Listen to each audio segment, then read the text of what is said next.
రాత్రి 9 గంటల ఆ టైంకి ఎఫ్ఐఆర్ నమోదు చేసి 11వ తారీఖున కోర్టుకు పంపించారు. అట్లాగే 10వ తారీఖున జాయింట్ కలెక్టర్ గారు, కృష్ణా జిల్లా జాయింట్ కలెక్టర్ గారు ఈ నోటీస్ మీద సంతకం పెట్టారు. ఇది వారు 4వ తారీఖు రాసిన లెటర్. ఇది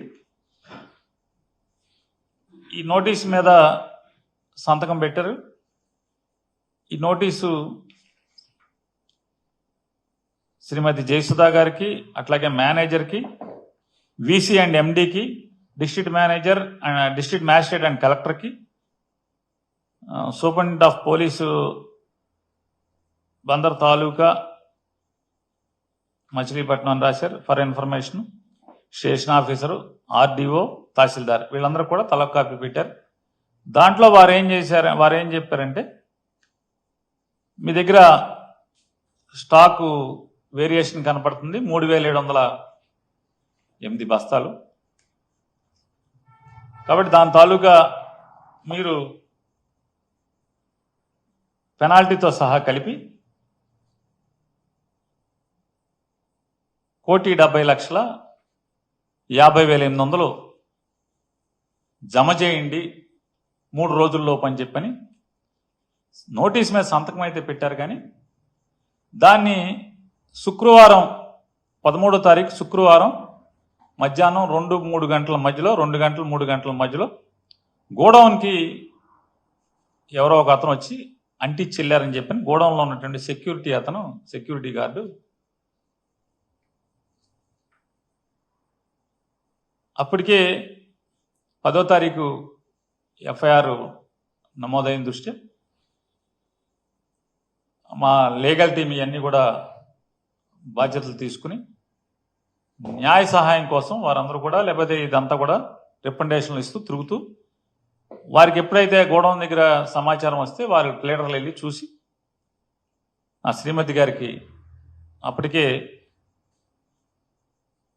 అంటే ఆవిడ ఇంటిమేషన్ చేయటం, వెంటనే అంటే అనిపించింది, ప్లేడర్లు నాతో చెప్పింది, మేడం గారికి కూడా చెప్పామండి జయసుధా గారికి, ఉద్దేశపూర్వకంగా 10వ తారీఖు సంతకం పెట్టినప్పటికి కూడా 13వ తారీఖు శుక్రవారం మధ్యాహ్నం బ్యాంకు టైమింగ్స్ అంటే bank operation timings edge of the మూమెంట్లో నోటీస్ అతికిచ్చి, తెల్లారి శనివారం బ్యాంక్ హాలిడే, ఆదివారం బ్యాంక్ హాలిడే కాబట్టి దీన్ని ఏదో ఫెయిల్ చేయాలనేటువంటి ఉద్దేశంతో దానికోసం అంటించినట్టుగా కనపడుతుందండి అని చెప్తే, సరే ఎన్ని తిప్పలు పడ్డామా, ఎన్ని పిల్లి మొగ్గలు వేశారా నా భార్య, అందరూ కలిసి కుటుంబ సభ్యులు, ఆవిడ చివరికి ఆ డబ్బుల్ని ఫెయిల్ అవ్వకూడదు అనేది చేసుకుని ఆ డబ్బుల్ని జమ చేసి జాయింట్ కలెక్టర్ గారికి లెటర్ ఇస్తూ, ఆ లెటర్లో కూడా వారు చెప్పడం జరిగింది, కేవలం నైతిక బాధ్యత తీసుకుని మీ యొక్క ఆదేశాలని గౌరవించడానికి మాత్రమే ఈ డబ్బు జమ చేస్తున్నాను తప్పితే మీరు దాంట్లో ఎట్రిబ్యూట్ చేసినటువంటి లేదా ఆరోపించబడినటువంటి ఏ నిందలు కానీ ఏ కార్యక్రమాలకు కానీ మేము అంగీకరించట్లేదు, మేము డినై చేస్తున్నాము అవన్నీ కూడా చెప్తూ వారికి లెటర్ కూడా ఇవ్వటం జరిగింది జాయింట్ కలెక్టర్ గారికి. అంటే జయసుధా గారు తరపున వకీల్ గారు, ప్లేటర్ గారు వెళ్ళి జేసీ గారిని కలిసి అందజేయటం జరిగింది.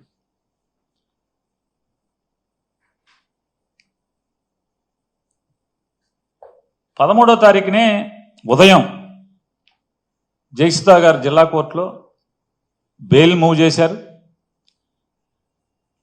బెయిల్ మూవ్ చేసిన తర్వాత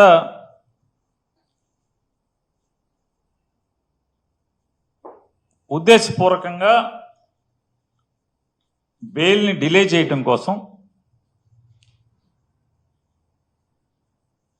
దానిలో ఉన్న పీపీని మార్చి, నేను కొత్తగా ఛార్జ్ తీసుకున్నాను కాబట్టి, అంటే విజయవాడ నుంచి డిప్యూటీ డైరెక్టర్ ప్రాసిక్యూషన్స్ హోదాలో ఉన్నటువంటి ఒక ప్రభుత్వ న్యాయ నిపుణులు అంటే గవర్నమెంట్ లీడర్ గారిని అపాయింట్ చేశారు. వారు వచ్చి నాకు సమయం కావాలి, ఇవాళ ఉద్యోగంలోకి వచ్చాను అని చెప్పటం, వెంటనే మళ్ళీ వాయిదా తీసుకోవటం, వాయిదా తీసుకున్న రోజు మళ్ళీ వచ్చి పోలీసులు కేస్ డైరీని కోర్టుకు సబ్మిట్ చేయలేదండి. ఎందుకంటే అది సరాసరి పోలీస్కి జడ్జి గారికి సంబంధించినటువంటి అంటే charge sheet, final charge sheet వేసే వరకు కూడా అది సీక్రెట్ డాక్యుమెంట్ కాబట్టి పోలీసు అప్పటి వరకు వారు ఏమేమి ఇన్వెస్టిగేషన్ చేశారు, ఈ దీంట్లో ఏమేమి వాళ్ళు తప్పులు కనుగొని పసిగట్టి డాక్యుమెంటరీ ఎవిడెన్స్తో సహా వారు నిర్ధారణకు వచ్చారో అవన్నీ కూడా జడ్జి గారికి రాసి ఇవ్వాల్సినటువంటి రిపోర్టు. ఆ రోజు కూడా పోలీసులు ఇంకా సిడి తయారు చేయలేదండి అని చెప్పిన వాయిదా తీసుకుని నెక్స్ట్ వెంటనే ఆ పీపీ గారితో సెలవు పెట్టించారు. సెలవు పెట్టించి మళ్ళీ ఇంకొక వాయిదా, పీపీ గారు సెలవు అంటే ఇంకొక వాయిదా, మళ్ళీ ఆ సెలవు రోజుకి ఆవిడ రారని చెప్పని కొత్తగా మళ్ళీ ఒక మూడో కృష్ణుని, ఇంకో మూడో పీపీని కొత్తగా అపాయింట్ చేసి, అంటే ఇదంతా అంటే ఏదో రకంగా శ్రీమతి జయసుధ గారిని అట్లాగే వారిని అరెస్ట్ చేయడమే కాకుండా పేర్ని నానిని కూడా ఖచ్చితంగా అరెస్ట్ చేయాలనేటువంటి రాజకీయ కక్షతో ఈ కార్యక్రమాలన్నీ చేసుకుంటూ వస్తున్నారు. ఇదైతే అంటే నేను చూశాను చాలామంది టీవీ విశ్లేషకులు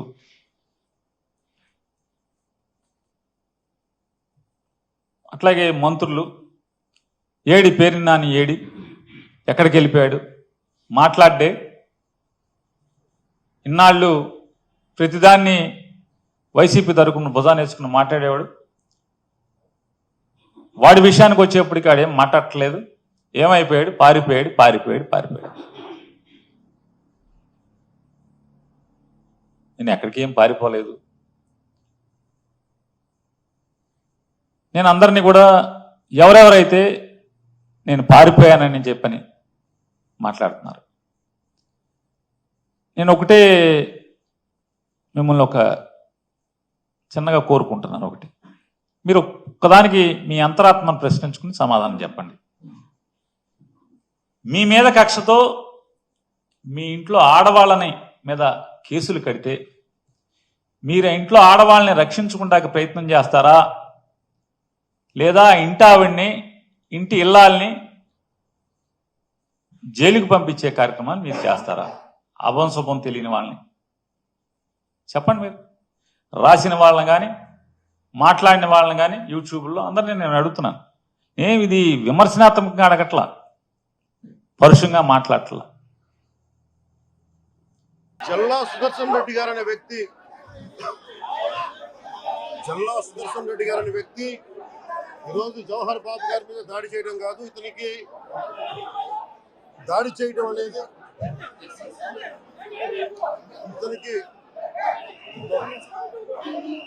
దాడి చేయడం అనేది కొత్త కాదు.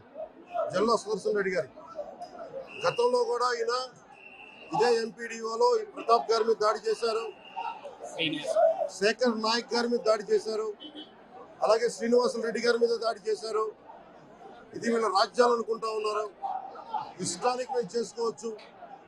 జవహర్ బాబు గారు కూడా చెప్పింది ఏంటంటే, మూడు తాళాలు అడిగారు, మీ అమ్మగారికి ఇష్టం, అది ఆవిడ మండల పరిషత్తు ఆవిడకి పదవి ఉంది కాబట్టి వాళ్ళ పిల్లలకి ఇవ్వమంటే ఎందుకు ఇవ్వవు అని చెప్పి వాళ్ళ మనుషులు దాడి చేసి అమానుషంగా కొట్టారు. ఆయనకి హై బీపీ ఉన్న వ్యక్తి, హార్ట్ ప్రాబ్లం ఉన్న వ్యక్తి, పైగా కూర్చోబెట్టి కులాన్ని దూషించడం, దీనికి వీళ్ళ అహంకారానికి కులం ఏం లేదా. ఎవరైనా సరే, శ్రీనివాసరెడ్డి గారు కావచ్చు, శేఖర్ నాయక్ గారు కావచ్చు, ప్రతాప్ గారు కావచ్చు, జవహర్ గారు కావచ్చు, ఎవరి మీదైనా సరే వాళ్ళకి ఆధిపత్యానికి అడ్డుకుంటే మటు వీళ్ళకి ఇదే. నేను వీళ్ళందరికీ ఇదే చెప్తున్నాను మీకు. ఇది గత ప్రభుత్వంలా కాదు. ఇది నిష్ఠారాజ్యంగా చేస్తాం. మేము కూర్చునే వ్యక్తులం కాదు. మేము సాక్షాత్తు నేనే ఉప ముఖ్యమంత్రిగా ఉండి నేను తప్పు చేసినా శిక్ష పడాలి అని చెప్పి అసెంబ్లీలో చెప్పిన వాడిని. అలాంటిది మీరు ఇష్టారాజ్యంగా కూర్చొని అధికార విధులు నిర్వహిస్తున్న వాళ్ళ మీద దాడి చేస్తే ఏమాత్రం ఉపేక్షించాం. ఎస్పీ గారికి చెప్పాం, కలెక్టర్ దృష్టికి తీసుకొచ్చాం. కలెక్టర్ గారు కూడా ఇదే చెప్పారు. నిన్న పట్టగానే వెంటనే ఆయన విజయవాడలో ఉంటే ఆయన దృష్టికి తీసుకొస్తే వెంటనే ఎస్ఐని కానిస్టేబుల్స్ ని పంపించిన సమస్య సాగల. అదనపు బలగాలతో సీఐతో వెళ్తే తప్ప పరిస్థితి కంట్రోల్లోకి రాలా. ఎలా కొట్టారంటే లోపల గడిపెట్టి మరి ఎవరిని రానివ్వకుండా గడిపెట్టి మరి ఆయన అమానుషంగా దాడి చేశారు. నువ్వు ఎలా వస్తావు ఇక్కడికి? ఎవరో వీళ్ళు చెప్పిన మాటలకు తొత్తులు కావాలి వీళ్ళకి. ఈ రోజున నా దృష్టిలోకి వచ్చింది, ఇది మొదటిసారి కాదు. గతంలో ప్రతాప్ గారి మీద దాడి చేశారు, శేఖర్ నాయక్ గారి మీద దాడి చేశారు, శ్రీనివాస రెడ్డి గారి మీద దాడి చేశారు. వీళ్ళకి కులం ఎక్కువ తక్కువ లేదు. వీళ్ళకి అహంకారం నడినెత్తి మీదకి వచ్చి కొట్టుకుంటా ఉంది. అహంకారం తీస్తాం, తోలు తీసి కింద కూర్చోబెడతాం. మీకు ఒళ్ళు ఒక్కొక్కళ్ళకి మీకు ఎక్కడెక్కడ ఉన్నో తెలియట్లా. మీకు అహంకారాలు పెరిగిపోయినాయి. మీకు ఆధిపత్యపు అహంకారంతో అధికారుల మీద దాడి చేస్తే మిమ్మల్ని ఎలా తీసుకెళ్లాలో, ఎలాంటి శిక్ష పడాలో మీకు ఖచ్చితంగా చేసి పెడతాం. మీకు ఇష్టారాజ్యంగా చేయకండి. అహంకారంతో నడినెత్తి మీద కళ్ళు నెత్తికెక్కాయి. మీకు ఈ ప్రభుత్వం చాలా త్రికరణ శుద్ధిగా అందరం కూర్చొని మేము కలిసికట్టుగా ఉన్నాం. ఇక్కడ ఇది కూటమి ప్రభుత్వం, ఇది వైసీపీ ప్రభుత్వం కాదు. ఇది ఇష్టారాజ్యంగా మీరు చేస్తారంటే కామ్గా కూర్చునే ప్రభుత్వం కాదు. మీకు ఎలా చేస్తే, ఎలా నియంత్రిస్తే మీకు కిందకు వస్తారో మేము చేస్తాం. మీరు గాల్లో విహరిస్తూ ఉన్నారు. 11 సీట్లు వచ్చిన ఇంకా గాల్లో విహరిస్తున్నారు.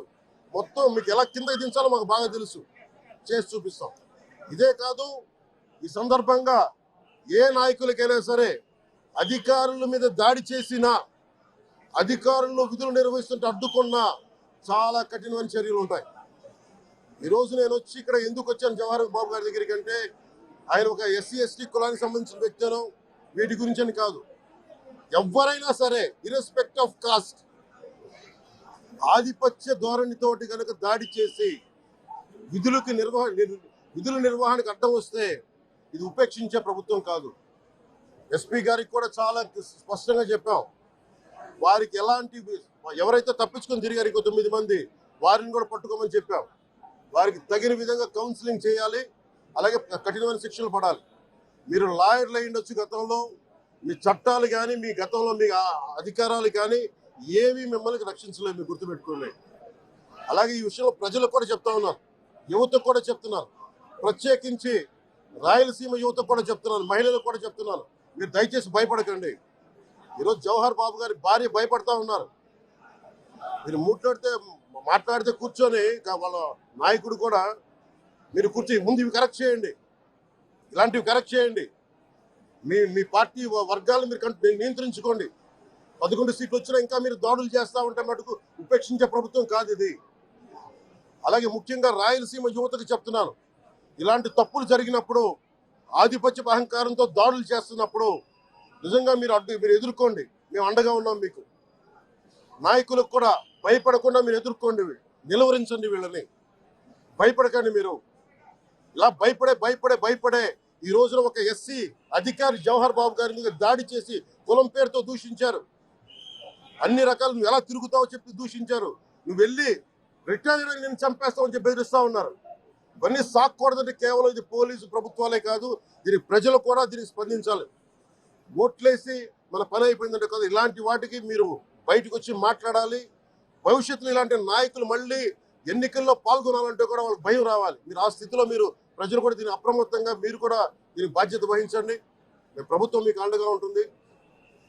అలాగే జవహర్ బాబు గారి భార్య ఒకటే భయపడతా ఉన్నారు, మేము నిస్సహాయతలో ఉండేవాళ్ళం, మేము SC మాల కులానికి చెందిన వాళ్ళం, మాకు భయాలు వేస్తున్నాయి, మాకు ఎవరు లేరు మాకు అండగా ఉంటే వాళ్ళకి ఇదే చెప్తున్నాను. మేము భరోసా ఇస్తున్నాం.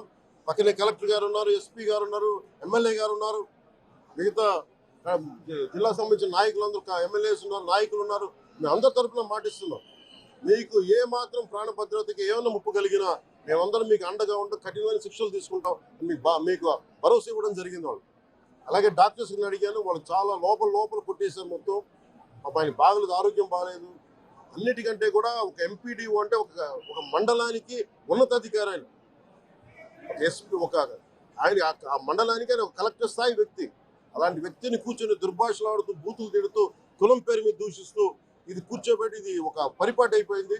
ఇది ఇక్కడతో ఆగాలి. ముఖ్యంగా రాయలసీమ ఎక్కడైతే ఉందో మీకు ఇలాంటి ఆధిపత్యపు ధోరణి ఉందో దీన్ని అందరూ సమిష్టిగా ఎదురు తిరగాలని మనస్ఫూర్తిగా నేను ఆకాంక్షిస్తున్నాను. మీరు కూడా పాల్పంచుకోమని కోరుకున్నా.